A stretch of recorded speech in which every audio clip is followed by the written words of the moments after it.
The letter came on a quiet Tuesday morning. Final notice, intent to foreclose. Maria stood frozen on her porch, her hands shaking as she read the words again. She had lived in that small blue house for 12 years. It was where she raised her son alone after her husband passed away. Every payment, every repair, every flower planted in the yard, it was all done with sacrifice. But the HOA said she owed $8,450 in unpaid fines. Fines for what?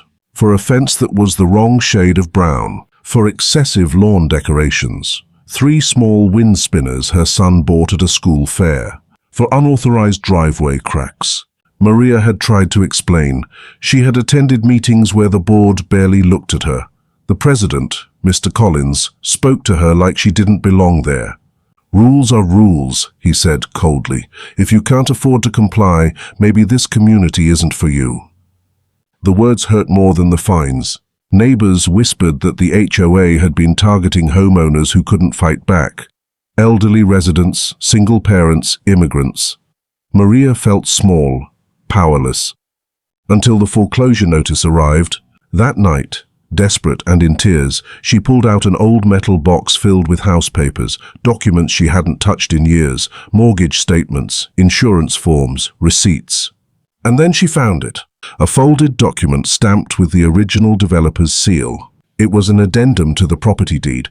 It clearly stated that her lot and 4 others on her street were permanently exempt from HOA assessment increases due to a land use agreement signed 15 years ago. Exempt. The next morning, Maria walked into the HOA office, calm and steady.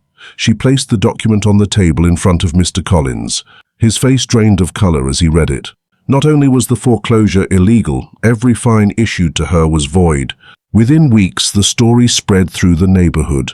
Other homeowners began reviewing their own documents. They found errors, overcharges, questionable fees. An audit was demanded. Mr. Collins resigned before it was completed. Maria didn't just save her home. She exposed a system that thrived on fear and silence. Sometimes power counts on you not knowing your rights. But the truth, once uncovered, doesn't just protect one house.